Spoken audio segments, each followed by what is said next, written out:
Bab 10 P3 Lempatkan wanita. Alia membuka pintu kamar dengan hati-hati, matanya jelalatan ke kanan dan kiri, memeriksa dan memastikan tak seorang pun ada di sana. "Sepi, ayo, cepat!" bisiknya dengan suara serak yang terdesak. Kinan, dengan langkah yang gontai namun pasti, mengikuti arahan Alia, tanpa berani menoleh ke belakang. Seraya hatinya berdebar kencang. Ketegangan semakin terasa saat mereka berdua mencapai halaman belakang, di mana CCTV dan tangga telah disiapkan oleh Alia. "Kak!" Suara Kinan bergetar, mencerminkan kecemasan yang memuncak. "Ayo, cepat Kinan! Kau harus segera pergi! Hati-hati!" ujar Alia, nada suaranya penuh urgensi. Dengan perlahan, Kinan mulai menaiki tangga tersebut. Setiap anak tangga terasa semakin berat. Tubuhnya gemetar hebat. Tangan dan kakinya dingin menusuk tulang. Setiap detik terasa sebagai pergulatan antara ketakutan dan keharusan. Ketika Alia mencapai saklar di atas, jari jemarinya yang gemetar segera memutus aliran listrik. Tiba-tiba, kegelapan meliputi ruangan dan jeritan panik menggema di udara. Ajudan-ajudan yang berjaga di depan pintu cepat-cepat masuk, berusaha menenangkan para pengunjung yang dilanda ketakutan. Di tengah kekacauan yang pekat, Bagas berbisik dalam hati, berdoa dengan intensitas yang membara agar Kinan dapat melarikan diri tanpa rintangan. Dengan hanya sinar rembulan yang memandu dari kejauhan dan beberapa lampu kota jalan raya, Kinan bergerak licin melewati gerbang itu dan... Hap! Dengan napas tersengal, ia terpaksa melompat, merasakan sedikit nyeri di kaki yang menapak tanah. Tapi rasa sakit itu seakan sirna dibandingkan rasa gentar yang menerkam hatinya. Kinan mengedarkan pandangan, benaknya berkecamuk. "Aku harus kemana?"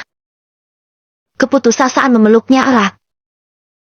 "Baiklah, aku akan terus berjalan lurus menuju jalan raya. Yang penting, aku harus menjauh dulu dari tempat ini." Langkahnya semakin cepat, berusaha melarikan diri dari bayang-bayang kegelisahan yang mungkin mengintai. Tak, tak, tak. Suara langkah sepatu mendekat membuat Kinan bergidik ngeri. "Masih jam 8? Apa kau sudah puas menikmati malam ini, Nona?" tanya penjaga itu. Kinan tahu, dia adalah Roni, salah satu ajudan kepercayaan Mami Manda. Kinan, dengan ketakutan yang memburu detak jantungnya, mengangguk pelan dan menoleh ke belakang sedikit. Ia kemudian melangkah cepat, berharap keringat yang membasahi sekujur tubuhnya tak memperjelas kegugupannya. Bisa-bisanya Roni muncul di belakang. Harusnya mereka sibuk atas padamnya listrik baru saja. "Batin Kinan!" Desir angin malam semakin menambah kecemasan di hatinya. Dan jalanan yang semakin sepi hanya ditemani gemercik suara air mancur taman di kiri kanan yang membisikkan kegelisahan. "Tunggu, Nona! Apa kau tak membawa mobil?" tanya Roni lagi. Dia nampak curiga. Aku dijemput seseorang," sahutnya dengan suara sedikit dikecilkan. "Oh begitu. Silakan." Ajudan itu mempersilahkan Kinan untuk melanjutkan langkahnya. Langkah Kinan semakin terburu, takut akan nasibnya bila tertangkap. "Tapi tunggu, kau mencurigakan," ujar Roni sambil memegang pundak Kinan. Dengan tubuh gemetar, Kinan menoleh ke belakang. "Kak Roni, tolong aku." Kinan tersungkur, bersujud di kaki Roni yang masih tegap berdiri. Isak tangisnya pecah. "Aku tak bisa menerima nasib seperti ini. Dilelang seolah hanya barang tak berharga. Tolong, aku mohon, bebaskan aku dari semua ini." Air matanya jatuh mengguyur aspal dingin, seolah menjadi saksi bisu atas petualangan malam yang kelam dan penuh teror. Roni memandang dengan mata yang terpaku pada Kinan, air mata gadis itu membasahi pipinya. Sesuatu di dalam hati Roni terasa tercabik melihat penderitaan Kinan, namun malam itu, entah bagaimana, dia berubah menjadi pelindung yang tak terduga bagi gadis itu. "Pergilah," ucapnya dengan suara yang berat, seakan merasa berat melepaskannya. Hah? Kakak? Kakak benar-benar membiarkan aku pergi? Sungguh? Kinan terkejut. Matanya berkilauan di balik air matanya, tidak percaya mendengar kata-kata Roni. Iya, pergilah. Sebelum mereka mencurigai dan mengejarmu. Buruh! Roni menekankan setiap kata, mendesak Kinan dengan urgensi yang mendalam. Terima kasih, Kak. Semoga kebaikanmu dibalas oleh langit. Kata Kinan dengan suara yang bergetar, sambil mempercepat langkahnya menembus kegelapan malam. Beberapa ajudan segera mendekati Roni. Hei! Itu seperti Kinan. Apa kau tak menyelidikinya? Roni mengalihkan pandangannya, berusaha menyembunyikan kebingungan yang melandanya. Hah? Kinan? Bukan. Dia bukan Kinan. Mari kita lanjutkan penjagaan. Sahutnya dengan nada yang tegas, mencoba meyakinkan diri sendiri sekaligus rekan-rekannya untuk berpaling dari kebenaran yang nyaris terungkap. Kinan tidak ada di dalam. Ya, benar itu memang Kinan. Cepat tangkap dia. Desak ajudan. Seketika Alia yang mengetahui bahwa para penjaga dan ajudan telah tahu jika itu Kinan. Dia segera berlari keluar. Kinan, cepatlah lari. Cepat. Serunya. Ih, ternyata kau yang membantu Kinan kabur. Dur! Peluru tembakan diarahkan pada kaki Alia yang membuat Alia terjatuh lunglai. Kak Alia, teriak Kinan. Dia sangat terkejut. Jangan pedulikan aku. Kinan. Hex, pergilah yang jauh. Bebaskan dirimu. Titahnya. Kinan tercekat. Hatinya terombang-ambing antara menyelamatkan Alia atau melindungi diri sendiri. Pikirannya bergemuruh, seolah menuding dirinya atas pengabaian pengorbanan Alia yang telah berjuang membawanya ke titik selamat ini. Dalam sekejap, dia berbalik arah dengan tekad yang membara dan hendak menyeberang jalan. Namun, sebuah mobil tiba-tiba saja muncul. Laju kencangnya terhenti dengan deru keras yang mengejutkan. Argi! Teriak Kinan dalam kepanikan yang menyergap dadanya. Bunyi keras. Glaam! Terdengar saat pintu mobil terbanting. Apa kau gila? Kau mau mati? Teriak seorang pria dengan suara berat yang memotong hening malam. Kinan menangis, matanya berkaca-kaca dan tangan gemetaran. Merasa maut hanya selangkah lagi dari dirinya. Saat ia menurunkan tangan dari wajahnya, yang pertama kali ia lihat adalah kepulan asap yang mengepul dari ban mobil tersebut, yang berhenti tak lebih dari 30 cm dari tempatnya berdiri. Saksi bisu rem mendadak yang nyaris mencabut nyawa. Pria itu dengan mengernyitkan kening dan pandangan meremehkan melihat penampilan minim di depannya. Sampai akhirnya pandangan mereka bertemu. Pria itu menatap Kinan dingin tanpa ekspresi. Jika mau mati, cari tempat lain. Erland menatap tajam ke arah Kinan, alisnya bertaut penuh kegeraman, seakan-akan gadis di depannya itu adalah sumber semua masalah yang nyaris membuat Erland hampir saja membanting Stir. Tolong, Tuan, tolong aku. Aku mohon bawa aku pergi dari sini. Ratap Kinan dengan suara bergetar, tangannya gemetar mencoba membuka pintu mobil. Hei! Apa-apaan? Pekik Erland dengan nada tinggi. Seraya menahan gerak Kinan yang hampir saja memasuki mobilnya.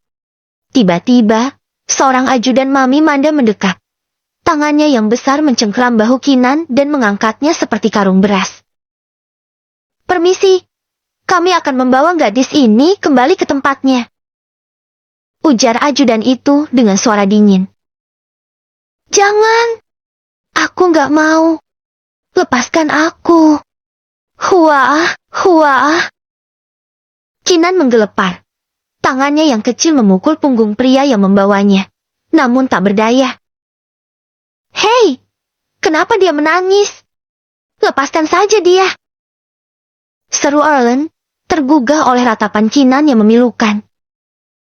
Ses, Sebaiknya Anda tak perlu ikut campur urusan kami jika tak mau mendapat masalah. Anda tahu kan betapa ketatnya tempat ini? Kata ajudan itu dengan nada mengancam. Matanya menyiratkan peringatan.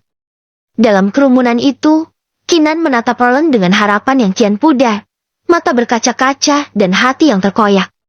Di antara raungan mobil dan hiruk-pikuk jalan, tangisannya menggema, menyayat langit yang mulai gelap. Apa dia pelcur? Desak Erlen dengan suara garang.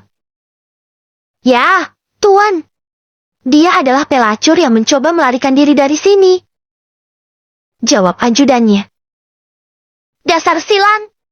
Segala taktik liciknya tidak akan pernah berhasil mengelabui Erlen. Serunya dengan nada penuh kebencian. Kinan hanya bisa menunduk. Kehilangan semua kekuatan untuk melawan saat para ajudan menyeretnya kembali. Mata gadis itu memandang Erlen dengan tatapan yang penuh dengan kesedihan mendalam dan permohonan yang tak terucap. Erlen, dengan sekilas pandangan tanpa empati, memandangi Kinan yang terlihat remuk. Kemudian, tanpa belas kasihan, dia berbalik dan masuk kembali ke dalam mobil mewahnya, melupakan peristiwa yang baru saja terjadi, seolah-olah kejadian tadi hanya sekedar hembusan angin lewat.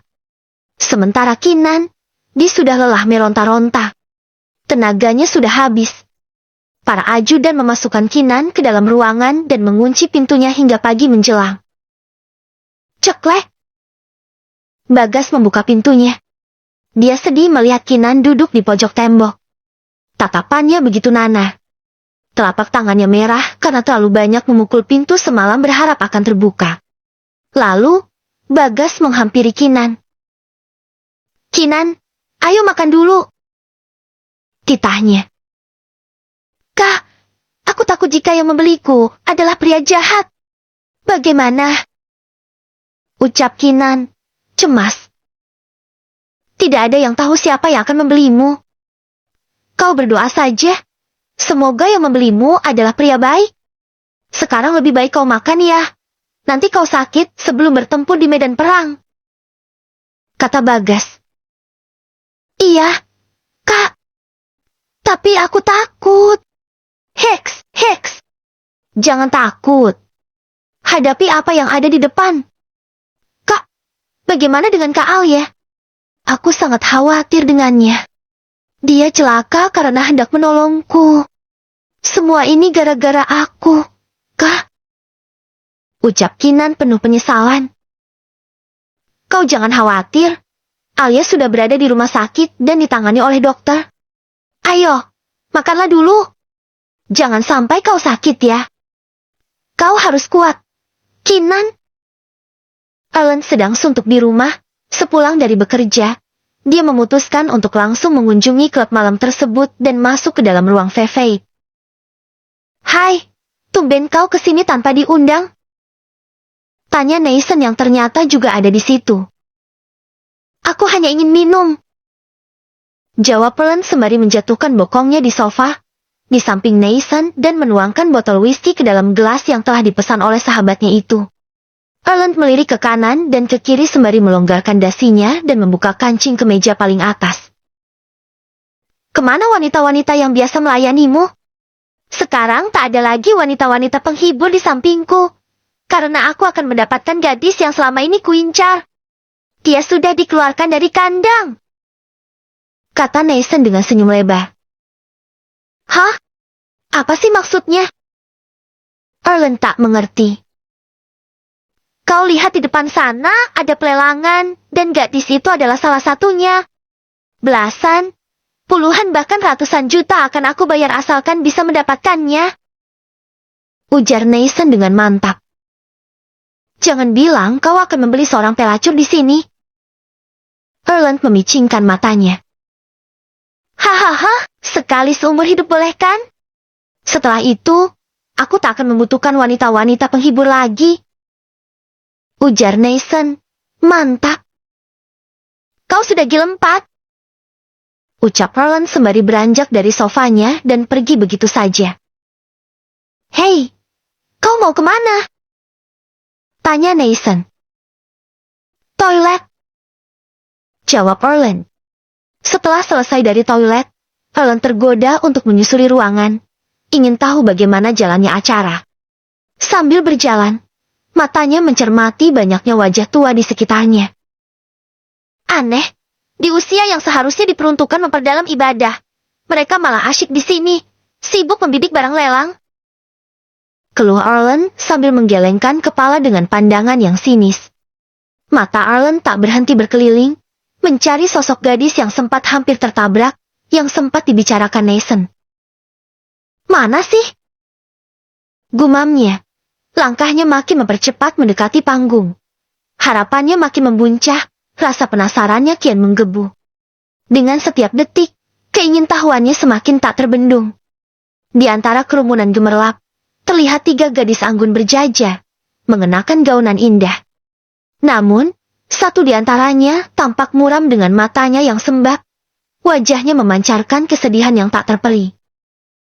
Nah, itulah gadis yang hampir saja aku tabrak hari itu. Namun, mengapa air matanya mengalir? Aneh, bukankah seharusnya dia merasa beruntung akan dilelang kepada para pria kaya? Batin Erlen diliputi keheranan. Erlen mengacuhkannya dan memilih kembali ke tempat di mana Nathan sedang duduk. Baginya, lebih baik di sini dulu daripada pulang ke rumah dengan pikiran yang berkecamuk memikirkan mantan kekasihnya. Dari mana saja kamu? Lama sekali. Tanya Nathan dengan rasa ingin tahu. Hanya mengamati orang-orang dan para tamu yang datang. Jawab Nathan dengan santai. Suasana semakin tegang ketika wanita-wanita dengan pakaian minim mulai memasuki ruangan, duduk di tengah-tengah para pemburu kesenangan yang siap memburu. Waktu kita terbatas. Hanya 2 menit, sama seperti tahun lalu. Siapapun yang berani menawar dengan harga paling tinggi pada detik terakhir, dialah yang akan memenangkan kesempatan untuk memiliki gadis-gadis cantik terbaik kami. Seru pembawa acara dengan suara yang menggelegar, meningkatkan ketegangan dalam ruangan yang sudah penuh dengan nafsu dan ekspektasi. Wanita kedua sudah laku 10 juta rupiah oleh aki-aki berumur 50 tahun. Kini saatnya wanita terakhir. Silakan, kata pembawa acara. Kinan melangkah ke ruang lelang dengan gontai, mencerminkan rasa takut dan ketidakpastian. Tidak seperti para wanita lain yang berjalan dengan percaya diri, menari-nari penuh pesona. Wajahnya nampak berantakan, memar di sudut bibir saksi bisu perlakuan kasar Mami Manda yang mendera saat ia ketahuan mencoba melarikan diri memperjelas situasi menyedihkan yang ia hadapi.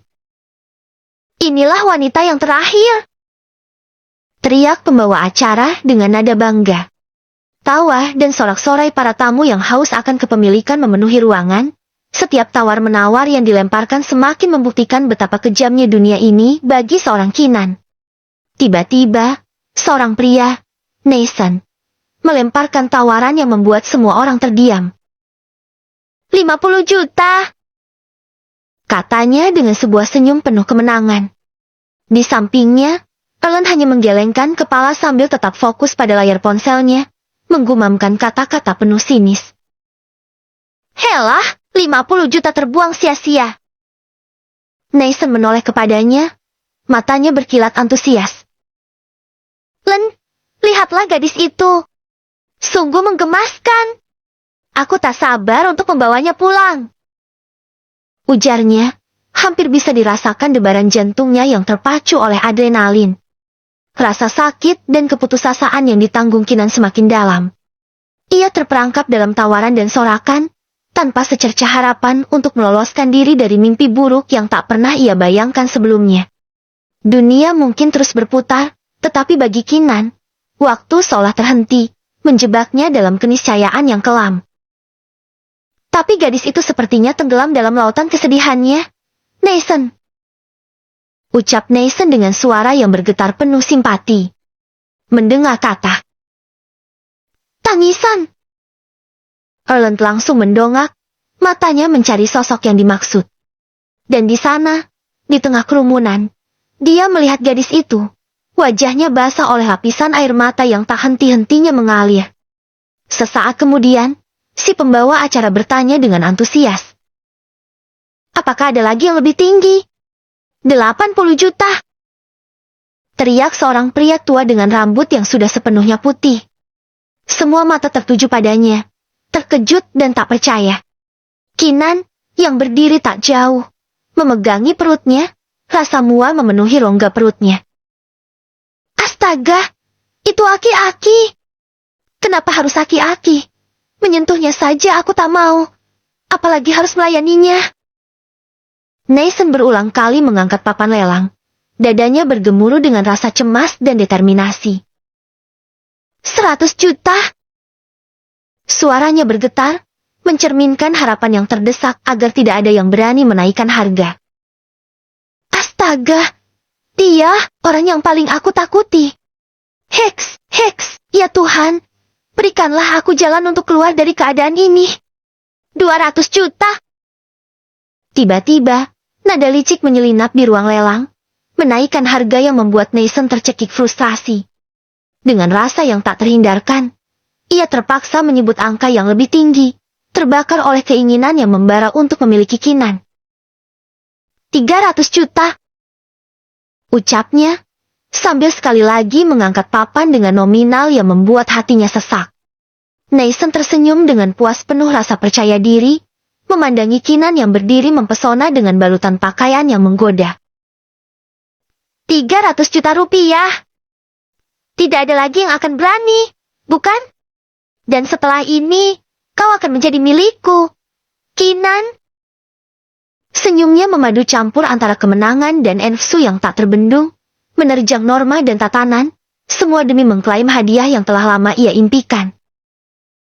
Apa ada lagi yang akan menawarnya dengan harga fantastik? Tanya si pembawa acara. Tidak mungkin ada. Itu saja sudah besar nominalnya. Dan sepertinya aku sudah gila telah mengeluarkan uang sebanyak itu hanya untuk seorang wanita. Gumam Nathan dengan percaya diri. Erland mengepalkan tangannya dengan erat. Matanya terus mengawasi Kinan yang air matanya belum juga reda. Ah, kenapa perasaanku begini? Gumamnya dalam hati. Jika tidak ada penawaran lagi, mari kita mulai dengan hitungan mundur. 5, 4, 3, 2, 1 miliar. Suara rendah seorang pria terdengar tegas di detik terakhir, sambil angkat papan penawaran di meja di hadapannya. Semua mata tertuju pada sosok pria itu. Pemenang dari lelang perempuan terakhir. Jumlah 1 miliar bukanlah angka yang kecil, dan dengan keangkuhan yang tampak jelas. Dia hanya mengetukkan jari-jarinya di meja. Matanya tak bergeser dari wanita yang kini adalah miliknya. Erland sendiri bingung. Mengapa dirinya rela menghabiskan uang sebanyak itu untuk sesuatu yang dianggapnya tidak penting? Sebagai seorang pebisnis, ia tak pernah ceroboh dengan uang. Ia bahkan sempat berdebat dengan Nathan, mengeluhkan 50 juta yang terbuang sia-sia. Lalu, apa yang membuatnya kini bertindak begitu gegabah? Erland memandang Kinan dengan tatapan yang mendalam, serasa mencari kebenaran di balik iris matanya yang misterius. Di tengah keputusasaan, dia bertanya pada diri sendiri, apakah mungkin untuk membatalkan tindakannya yang begitu gegabah itu? Hatinya terbelah antara tidak ingin gadis tersebut menjadi korban perebutan yang lain dan dia juga tak mau menjadi orang yang terkalahkan. Semoga itu memang benar alasannya, pikirnya. Namun di saat yang sama, dia berusaha untuk tetap terlihat tenang, menyembunyikan pertempuran emosi yang sedang berkecamuk hebat di dalam dirinya. Bab 11. Hasrat terhadap bocil. Erland, kau mungkin terlalu mabuk, bukan? Apa yang sebenarnya terjadi padamu?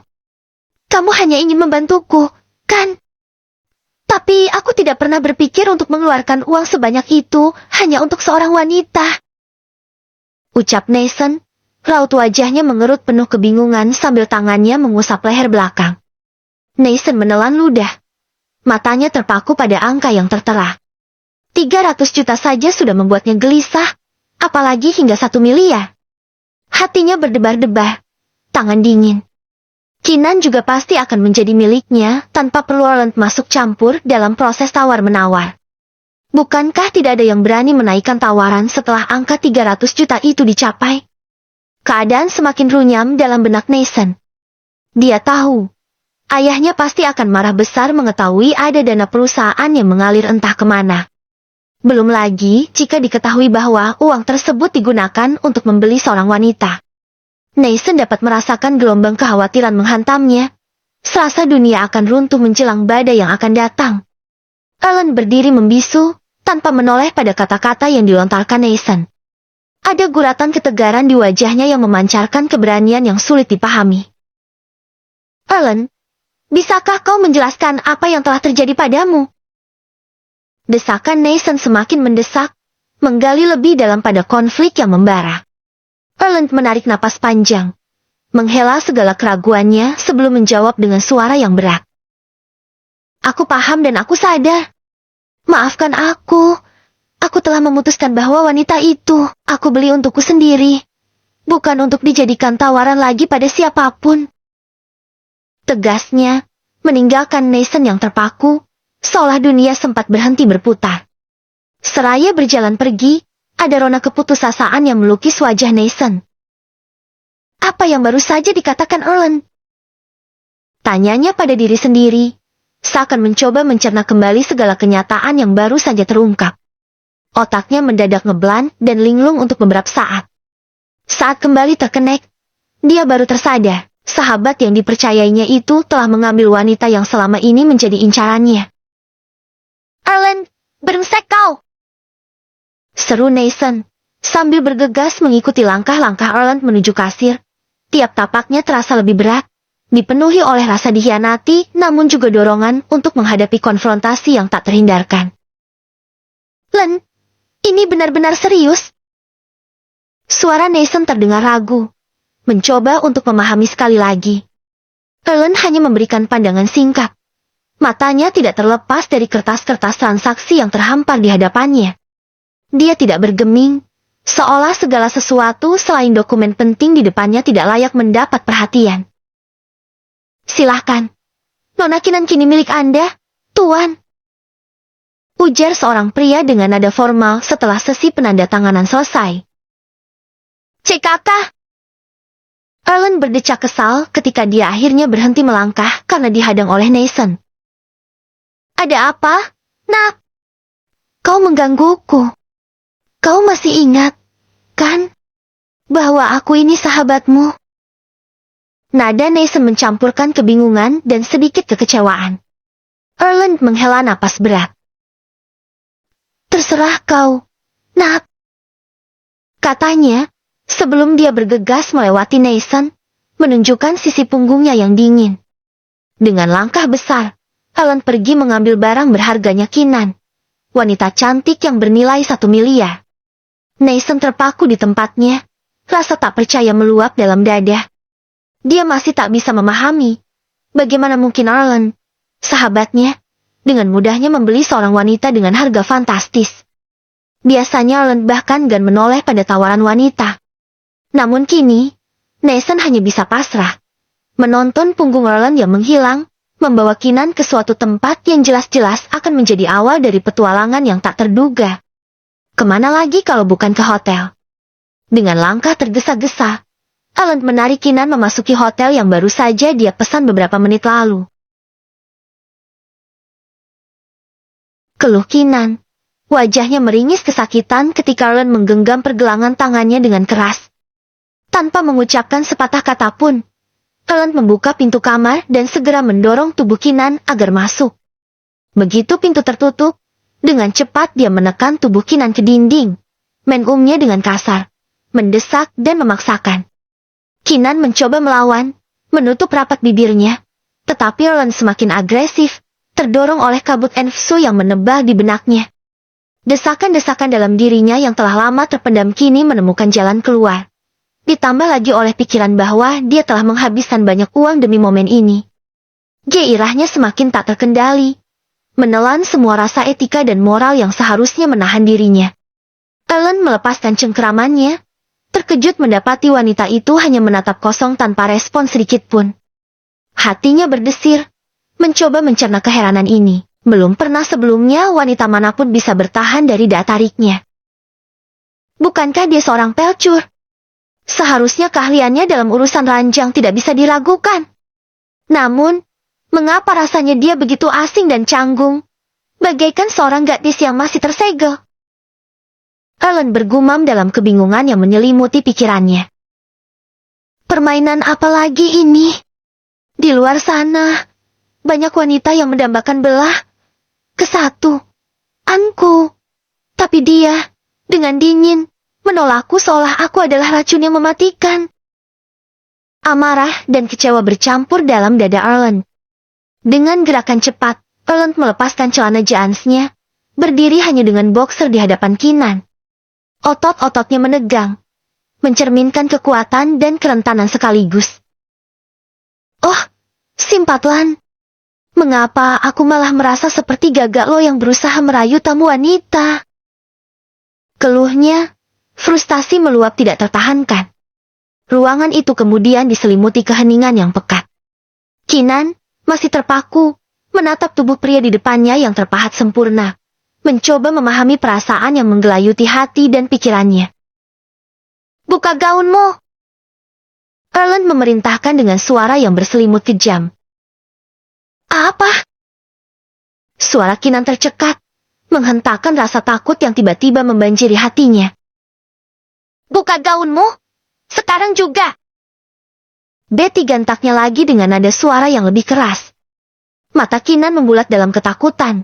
Tangannya seketika mencengkeram gaun merahnya, mendekapnya lebih dekat ke dadanya seolah itu perisai yang bisa melindunginya.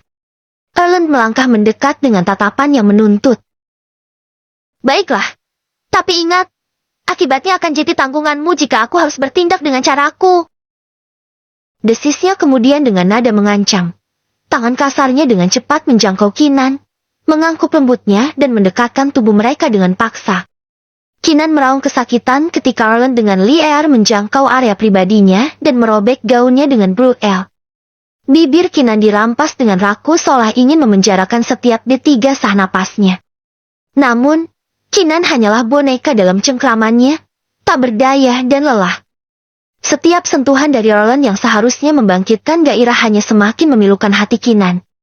Air matanya, yang seharusnya tidak ada, kini menjadi saksi bisu dari rasa sakit yang diderit empatnya. Isakan itu melengking memecah keheningan, berbanding terbalik dengan usaha Erlen yang mengira mampu memikatnya dengan kelembutan palsu. Ya jangan! Gumam Kinan lemah. Matanya berkaca-kaca sambil menggigit bibirnya yang bergetar. Rasanya seluruh dunianya berputar tak menentu. Erlen yang terhenti dari ciuannya yang mendalam, berdiri kaku sambil memandangi wanita yang terguncang di hadapannya. Pakaian Kinan yang kusut menambah kesan tragis dari adegan ini. Sudut bibir Kinan yang merekah, meneteskan D4 rasisa dari kekasaran ciuman yang baru saja terjadi.